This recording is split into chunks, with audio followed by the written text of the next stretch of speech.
tools we're using with the DX9s were awesome. It's seamless because the tools are so easy to handle and they're easy to run. As a project team and as an organization, it's really important that we work with our customers to get real-time feedback from them, take that input and incorporate it into the next generation tool. It's got a really good feel to it, felt really sturdy, comfortable.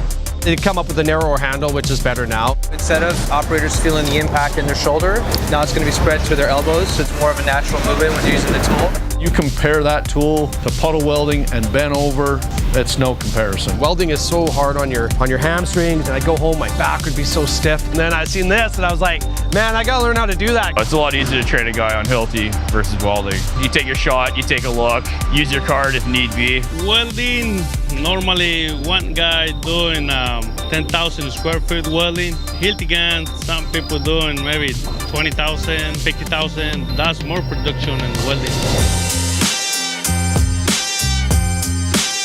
We wanted to make the tool more robust.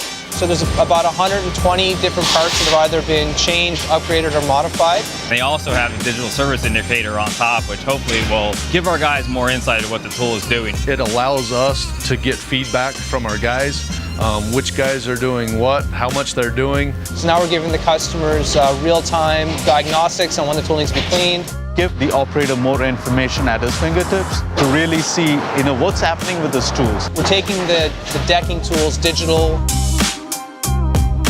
If you really value your employees and you care about your employees and you want to keep those employees, how could you not go to Hilti and say, hey, what's our alternative here? They care about our projects. They want us to succeed. We consider them to be a partner. It opened our eyes to what Hilti's really about.